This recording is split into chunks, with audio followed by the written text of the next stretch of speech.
διέκοψε το σχολείο σε ηλικία 12 ετών, αφού λόγω οικονομικών προβλημάτων της οικογένειας έπρεπε να δουλέψει. Ο 40χρονος Βασίλης Πανόπουλος από τότε δουλεύει οικοδομή. Τα τελευταία χρόνια όμως, με την κρίση αλλά και με την μεγάλη πτώση της οικοδομικής δραστηριότητας, έμεινε άνεργος. Σε αυτή τη δύσκολη διαδρομή, ο Βασίλης Πανόπουλος δεν εγκατέλειψε ποτέ την αγάπη του για τους τετράποδους φίλους μας.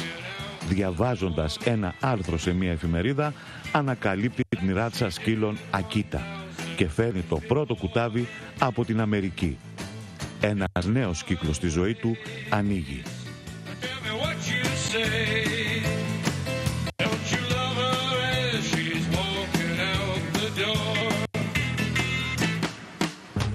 Βρισκόμαστε στο σπίτι του κυρίου Πανόπουλου στην Καλαμάτα, στη Μεσσηνία, λίγο έξω από την Καλαμάτα, στη δυτική πλευρά της πόλης, όπου εδώ βρίσκεται και το εκτροφείο σκύλων Ακίτα. Κύριε Πανόπουλε, να γυρίσουμε λίγο πίσω, να πάμε στη δεκαετία του 80 και να μας θυμίσετε τότε που ήσασταν πιτσιρικάς, πώς ξεκίνησε η ιστορία σας, για αυτή η ανθρώπινη ιστορία. Αυτή η ιστορία είναι σαν όλα τα παιδιά. Οι καταστάσεις τότε ήταν πολύ δύσκολες. Αναγκαστήκαμε να παρατήσουμε το σχολείο και να πάμε στην οικοδομή. Δηλαδή σε ηλικία 12 ετών. Αφήνετε το σχολείο στην πρώτη γυμνασίου. Ναι, στην πρώτη γυμνασίου ήταν. Και πήγαμε οικοδομή για να ανταπεξέλθουμε στις υποχρεώσεις του σπιτιού. Γιατί ήταν πολύ δύσκολα εκείνα τα χρόνια. Μάλιστα. Ο πατέρας σας δούλευε οικοδομή ήδη? Ναι, δούλευε οικοδομή. Μαζί με τον πατέρα μου ξεκίνησα και ήμουνα και εγώ σαν απλός εργάτης σιγά σιγά για να μάθω τη δουλειά και να μπορώ να ανταπεξέλθω στα... Βοηθήσατε δηλαδή τον πατέρα για να βοηθήσετε την οικογένεια να ανταπεξέλθει στις υποχρεώσεις. Και δουλεύατε οικοδομή. Δεν επιστρέψατε στο σχολείο πάλι μετά ή... όπως γίνανε τα πράγματα και να θέλαμε δεν μπορούσαμε να επιστρέψουμε στο σχολείο. Τώρα είναι λίγο αργά. Ποτέ δεν είναι αργά. Καλά, ποτέ δεν είναι αργά, αλλά τότε δεν είναι... Νέος άνθρωπος είστε, δεν είστε. Ναι, είμαστε εντάξει, αλλά οι καταστάσεις και αυτά τώρα είναι ακόμα πιο δύσκολα τα πράγματα από τότε, νομίζω. Έτσι. Βέβαια, τώρα είναι πολύ πιο δύσκολα τα πράγματα, οπότε γίνεται επάγγελμά σας. Ναι, είναι το επάγγελμά μου αυτό. Η οικοδομή. Ναι, δηλαδή εργάτης σε οικοδομές. Ναι. Και συνεχίζετε από τότε... Ναι, και το έκανα επάγγελμα κανονικά. Είμαι οικοδόμος και αυτά, αλλά... Στην πορεία ανακαλύπτετε την αγάπη σας προς τους τετράποδους φίλους μας, τα σκυλιά γενικότερα, ή από πιο μικρός δείξατε αυτό το ενδιαφέρον σε αυτά τα ζώα? Σκυλιά είχα από 8 χρονών παιδάκι. Ωραία. Και η μίαιμα είχαμε και κυνηγό σκυλά είχαμε τότε. Είχα τρέλα με τα ζώα. Ήταν κυνηγός ο μπαμπάς? Όχι. Εγώ ήμουν κυνηγός. Ναι. Έτσι. Απλώς μου αρέσανε τα σκυλιά και πάντα είχα σκυλιά. Έτσι. Όταν λέμε ότι είχατε σκυλιά, απλά τα είχατε για να πηγαίνετε για κυνήγι ή τα είχατε και ήταν συντροφιά, κάνατε βόλτες μαζί τους, ασχοληθήκατε με τη συμπεριφορά τους και με σκύλου? Η κάθε ράτσα έχει... να μας πείτε λίγο για αυτό το κομμάτι. Το κάθε σκυλί έχει τη δικιά του συμπεριφορά, η κάθε ράτσα. Έτσι. Και αυτό είναι ένα ενδιαφέρον για όσους αγαπάνε τα τετράποδα. Και αυτό εμένα με προσεγγίζει. Θέλω να μάθω πράγματα από τα ζώα. Λοιπόν, και είχα αρκετά σκυλιά και κυνηγό σκυλιά είχα και πήγαινα κυνήγι, είχα και συντροφιάς, είχα πολλά ζώα. Συνέχεια είχα ζώα μέσα στο σπίτι μου, δηλαδή δεν ήταν το σπίτι χωρίς σκύλο. Εδώ μένατε σε αυτή την περιοχή? Ναι. Οπότε είχατε τη δυνατότητα να ξενήσετε. Ναι. Λόγω... Έχω χώρο μεγάλο, ναι. Και είχαμε χώρο και είχαμε σκυλιά. Ωραία. Οπότε... Φεύγουμε από τη δεκαετία του 80, περνάμε στη δεκαετία του 90, συνεχίζετε να έχετε αυτή την αγάπη προς τα σκυλιά και κάποια στιγμή ανακαλύπτεται μια συγκεκριμένη ράτσα. Ναι. Εδώ θέλω να ξεκινήσουμε. Πώς ανακαλύπτεται? Το American Akita το ανακάλυψα εγώ από μια φιλοζωική εφημερίδα. Είδα μια φωτογραφία και τρελάθηκα με την ομορφιά του. Έψαχνα εδώ στην Ελλάδα, δεν υπήρχε πουθενά. Ψάξατε παντού δηλαδή? Παντού. Ρώταγα φίλους, τι είναι αυτό το σκυλί, από εδώ, μήπως το έχει κανένας, δεν υπήρχε πουθενά. Είχε η γυναίκα μου κάτι ξάδερφια στην Αθήνα, στην Αμερική, ρωτάγαμε και στην Αμερική δεν το ξέρανε το σκύλο, ήταν πολύ λίγοι άνθρωποι που το ξέρανε. Τελικά βρήκα άνθρωπο, βρήκα το σκυλί και πήρα σκύλι από την Αμερική. Το αμερικάνικο Ακίτα. Το αμερικάνικο Ακίτα. Για να φέρουμε πιο κοντά τους τηλεθεατές στην εκπομπή και στην ιστορία μας σήμερα, να αναφερθούμε σε μια κινηματογραφική ταινία που προβλήθηκε πριν λίγα χρόνια και έχει απόλυτη σχέση με τη συγκεκριμένη αυτή ράτσα, Ακίτα. Για πέστε μας λίγο για την ταινία. Πρωταγωνιστής ήταν ο Ρίτσαρντ Γκέρ. Η ταινία αυτή είναι αληθινή ιστορία. Το Ακίτα το είχε εκείνα τα χρόνια ένας καθηγητής που πήγαινε σε μια άλλη πόλη με το σταθμό του τρένου και έκανε αυτό το δρομολόγιο το σκυλί. Και ήξερε το σκυλί πότε έρχεται και πότε φεύγει. Και όταν ήταν να πάει να τον πάρει, όταν ερχότανε μάλλον, τον περίμενε στη στάση. Ο καθηγητής αυτός πήγε μια φορά στο σχολείο, έπαθε καρδιακή προσβολή και το σκυλί έμενε εκεί. Το πηγαίνανε στο σπίτι, το σκυλί δεν καθόταν. Ξανά φεύγε, ξανά πήγαινε εκεί πέρα. Από ό,τι θυμάμαι, επιχείρησαν να το πάρει η κόρη του. Το πήρε η κόρη, όλα αυτά τα πράγματα. Δεν έμεινε στο σπίτι. Το πήρε η γυναίκα του, πάλι δεν έμεινε στο σπίτι. Έφευγε και ξαναπήγαινε εκεί. Ώσπου στο τέλος έκατσε 10 χρόνια ο σκύλος στο ίδιο σημείο. Τον εταΐζανε όλοι οι γείτονες εκεί. Εκεί που πέθανε, εκεί έχει γίνει και άγαλμα αυτός ο σκύλος. Είναι αληθινή ιστορία. Είναι αληθινή ιστορία αυτή. Η οποία δεν αφισβητείται από κανέναν. Δεν πραγματοποιήθηκε στην Αμερική. Στην Ιαπωνία είναι το άγαλμα. Η πραγματική ιστορία και το άγαλμα. Και το Hollywood βέβαια το μετέφερε στην Αμερική. Και έγινε και πολύ αγαπητή αυτή η ταινία και στην Ελλάδα. Έγινε πάρα πολύ. Έκανα μια έρευνα εγώ πριν την εκπομπή και ρώτησα πάρα πολύ κόσμο για τη συγκεκριμένη ταινία. Την έχουν δει όλοι. Όλοι. Οπότε τα Ακίτα λοιπόν έχουν μια ιδιαιτερότητα σε σχέση με τις άλλες ράτσες. Βέβαια. Είναι βασιλικά σκυλιά. Είναι αρχοντικά σκυλιά. Δεν είναι παιχνιδιάρικα σκυλιά. Δηλαδή δεν θα παίζεις με το σκυλί, σ' αγαπάει, δεν το συζητάμε. Δεν είναι, πώς να σου το πω, όπως βλέπεις κάτι μικρούλια που χοροπηδάνε, κάνουν τίποτα. Είναι σοβαρά σκυλιά, θα παίξεις, θα τα χαϊδέψεις και είναι πολύ πιστά με τα αφεντικά τους. Έτσι, και αυτό το αποδεικνύει και η ιστορία. Έτσι. Λοιπόν, το σκυλί μπορεί να φύγει, για να σας δώσω ένα παράδειγμα. Όταν λείπω εγώ 2 μέρες από το σπίτι μου, η μία σκύλα τρώει τα μπροστά της πόδια. Τι εννοείται? Τα τρώει. Τρώει τις τρίχες της, τα τρώει. Κάθεται κάτω και τα τρώει. Δαγκώνεται. Ναι. Όταν είμαστε εδώ δεν υπάρχει κανένα πρόβλημα. Όταν θα λείψω 2 μέρες από το σπίτι, θα γυρίσουμε, θα έχει φάει τα πόδια της. Είναι η ανασφάλεια. Το Ακίτα θέλει να σε έχει δίπλα του. Αν σε έχει δίπλα του, δεν σε αφήνει να πάθεις τίποτα. Ποτέ. Σε προστατεύει 100%. Δένεται δηλαδή απόλυτα με το αφεντικό. Ναι. Πριν φτάσουμε εδώ με το συνεργείο της εκπομπής, μιλούσα στους εικονολήπτες, στους σκηνοθέτη μας, τον Ρόμπερτο Ζερβό, αλλά και στον Μπούμα, και τους έλεγα μην τρομάξετε όταν τα δείτε.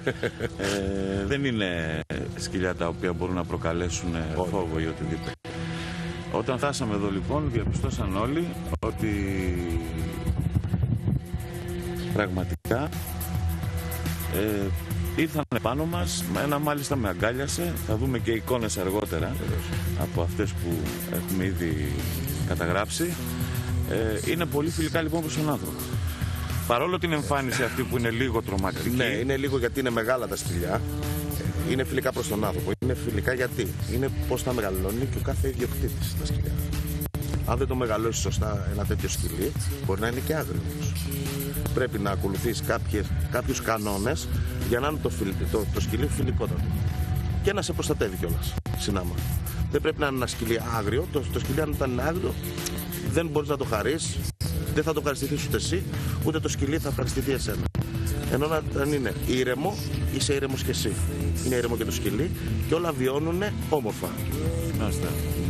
Πρόσφατα πήρε ένα σκυλί και ο ηχολήπτης της εκπομπής, ο κ. Σικάς, και αυτό που έχω διαπιστώσει πόσο έχει δεθεί. Δηλαδή όπου πηγαίνει, αν μπορούσε να πηγαίνει και στη δουλειά μαζί με το Ακίτα θα πήγαινε.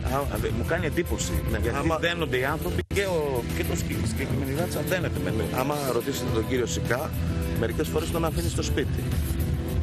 Να δείτε τι του κάνει. Όταν γυρίζει, του κρατάει μούτρα ο σκύλος 4 ώρες. Δεν του μιλάει, πηγαίνει στο άλλο δωμάτιο, του λέει έλα εδώ, δεν έρχεται. Γιατί το άφησε μες στο σπίτι. Δεν τον πήρε μαζί του. Ενώ ξέρει το πρόγραμμα ο σκύλος ότι φεύγω με το αφεντικό μου και πάμε βόλτα. Αυτό το Ακίτα το γνωρίζει πάρα πολύ καλά. Ξέρει πότε θα ξυπνήσεις, πότε θα φάει, πότε θα πάει βόλτα. Όταν του έχεις ένα πρόγραμμα τέτοιο, τα έχει μάθει σε 1 μήνα αυτά. Και όταν το αλλάζει, δηλαδή όταν τον παρατάς, Σου λέει που πάει χωρίς εμένα.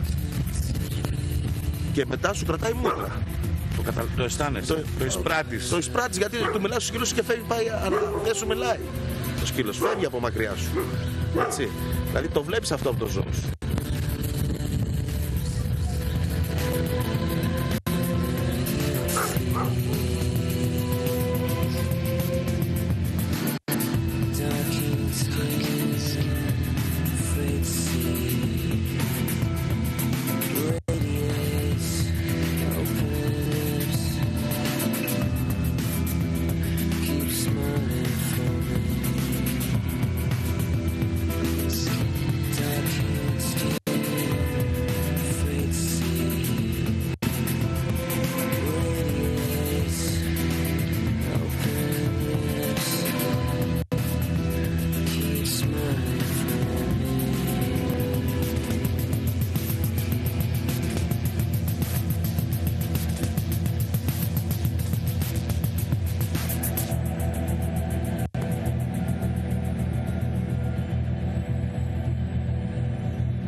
Έρχεται το πρώτο κουτάβι ακίτα από τις Ηνωμένες Πολιτείες.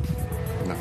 Εδώ ξεκινάει η ιστορία ενός ανθρώπου ο οποίος μέσα από δύσκολες συνθήκες λόγω της κρίσης αλλάζει κύκλο στη ζωή του. Θέλω έτσι λίγο να μας αναφέρετε όλη τη... Ο κύκλος ζωής άλλαξε όταν ήρθε το πρώτο σκυλί. Όταν το είδαμε ήταν πανέμορφο. Όταν το είδαμε για πρώτη φορά πάθαμε πλάκα. Σιγά σιγά που το είδαμε και μεγάλωνε, η συμπεριφορά του όλη μας τρέλανε. Και μετά σιγά σιγά φέραμε και το άλλο, το δεύτερο κουτάβι.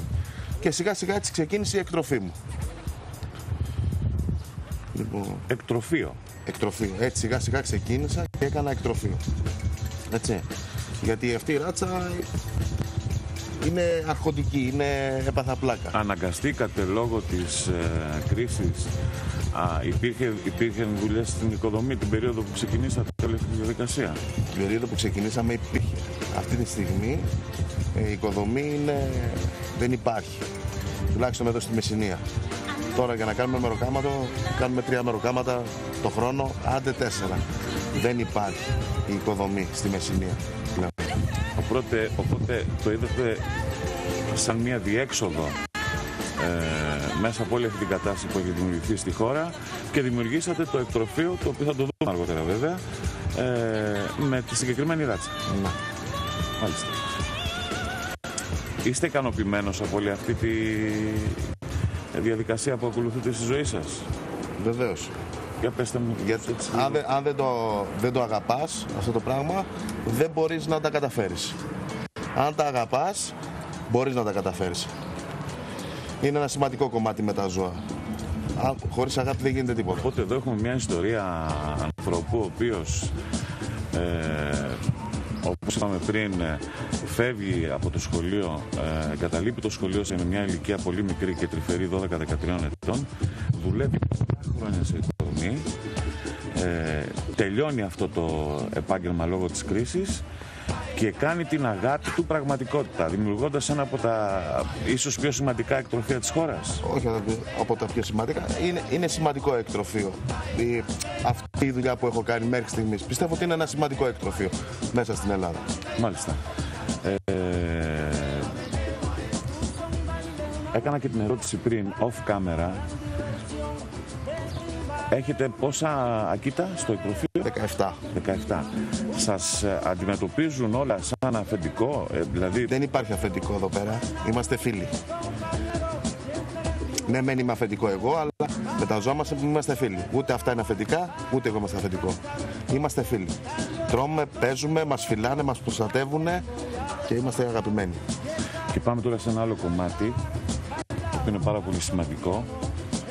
Για άλλη μια φορά το συνεργείο του People σήμερα εξεπλάγει με την εικόνα αυτή οι βραβεύσεις που έχετε σε αγώνες που παίρνετε μέρος κοινοφιλίας. Αυτό είναι απίστευτο. Μπήκαμε σε ένα δωμάτιο, σε ένα σπίτι και δεν χόρτενε το μάτι μας να βλέπει αυτά τα κύπελα και τις διακρίσεις. Πάμε λίγο σε αυτό το κομμάτι. Αυτό είναι ένα άλλο κομμάτι πάρα πολύ δύσκολο και αυτό αν δεν τα αγαπάς δεν μπορείς να κάνεις κάτι. Είναι η δουλειά του εκτροφέα αυτό το πράγμα, είναι η ανταμοιβή μας. Αυτό που βλέπετε. Δεν είναι ότι πάμε στους αγώνες γιατί πάμε στους αγώνες να μας δουν κάποιοι σοβαροί κριτές, να κρίνουν τα σκυλιά μας, αν είναι σωστά και αν είναι σωστά για την αναπαραγωγή. Και από εκεί και πέρα μετά παίρνεις και τα κυπελά σου, αν είναι αξιόλογα τα ζώα σου και όλα αυτά. Ωραία, εσείς έχετε εκατοντάδες κυπελά. Ναι. Το σημαίνει ότι έχετε πάρει μέρος. Σε πολλές. Παίρνω μέρος στις εκθέσεις σε 15 χρόνια. Ωραία. Όχι μόνο στην Ελλάδα. Όχι μόνο στην Ελλάδα και στο εξωτερικό και στην Κύπρο και στην Τουρκία και στην Βουλγαρία. Και πανευρωπαϊκές. Και Ιταλία έχω πάει. Αλλά όποτε μπορούμε και έχουμε οικονομική άνεση, γιατί δεν μας τα πληρώνει κανείς αυτά, πάμε. Και πανευρωπαϊκές διακρίσεις. Ναι. Μάλιστα. Σε λίγο θα γνωρίσουμε και τον Πολυνίκη Ακίτα. Ναι. Αυτός που έχει πάρει τις περισσότερες διακρίσεις. Ναι, είναι ο καλύτερος σκύλος για 2 χρονιές στην Ελλάδα, από όλες τις ράτσες. Είναι ο Ρόκετ. Και προχθές πάλι βγήκε πρώτος στη... Ο Πολυνίκης σκύλος, ο πρωταθλητής Ελλάδος δηλαδή. Είναι όλα πρωταθλητές Ελλάδος. Αυτός είναι κάτι παραπάνω. Μάλιστα. Το να συμμετέχετε σε όλους αυτούς τους αγώνες χρειάζονται χρήματα. Βεβαίως. Αυτά δεν μας τα βάζει κανένας. Αυτά τα βάζουμε από την τσέπη μας. Μάλιστα. Και αυτά τα βάζουμε από την τσέπη μας για να αναδειχτεί η φυλή. Όπως είπα και προηγουμένως, να τα δει ο κριτής στα σκυλιά, να σου πει τα λάθη, για να μπορείς να βελτιώσεις ακόμα καλύτερα τη φυλή σου. Έτσι, γι' αυτό πάμε στους αγώνες, περισσότερο γι' αυτό. Και μετά έρχονται τα κύπελα. Πρώτα πάμε για να μας πει ο κριτής τα λάθη της φυλής μας, για να βελτιώσουμε τη ράτσα μας και μετά πάμε για τα κύπελα.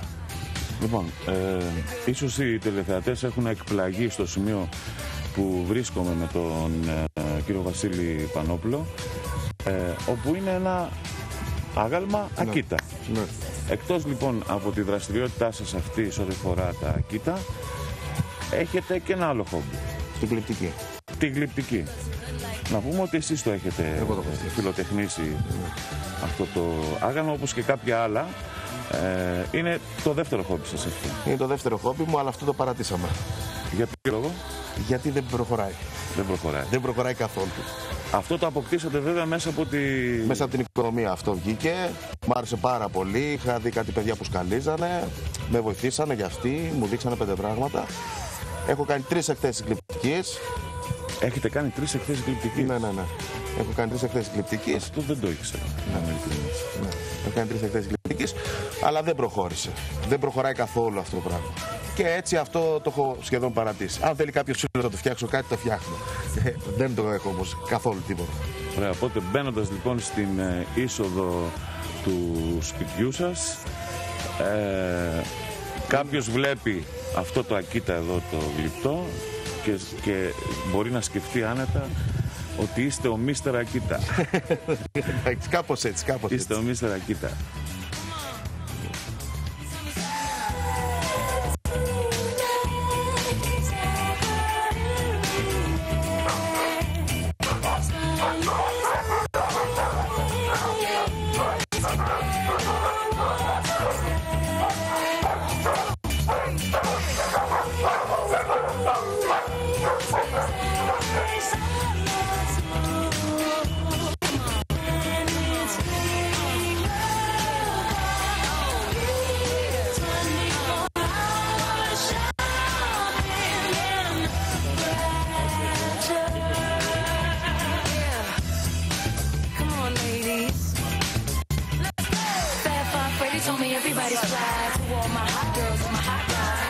Κλείνοντας την ανθρώπινη ιστορία σήμερα για έναν άνθρωπο ο οποίος ξεκίνησε από την οικοδομή, πέρασε στη γλυπτική και κατέληξε στους τετράποδους φίλους μας, τα Ακίτα.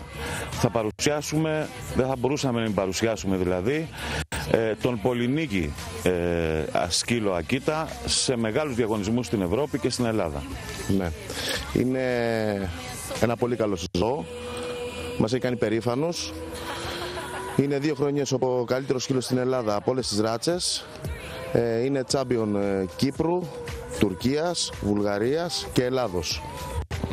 Και προχθές που είμαστε στο διαγωνισμό βγήκε πάλι καλύτερος έκθεσης. Είναι ο Ρόκετ. Είναι ο Ρόκετ. Έχει ιδιαίτερη μεταχείριση από εσάς για να μπορεί να πετυχαίνετε τους στόχους σας στους διαγωνισμούς που πάτε? Θέλει όπως θέλουμε όλα τα ζώα. Θέλει προπόνηση, βασική υπακοή, θέλει δουλειά, κούραση, όλα αυτά. Και αυτός και εγώ. Κουραζόμαστε και οι δύο. Δεν υπήρχε πιο όμορφος τρόπος να κλείσουμε σήμερα την ενότητα αυτή της εκπομπής με ό,τι αγαπάτε περισσότερο και ό,τι σας έχει χαρίσει απίστευτα χαμόγελα. Κύριε Βασίλη Πανόπουλε, ευχαριστώ πάρα πολύ. Ευχαριστώ πάρα πολύ για όλο αυτό που κάναμε σήμερα. Και εγώ ευχαριστώ πολύ και για την εκπομπή σας. Να είστε καλά.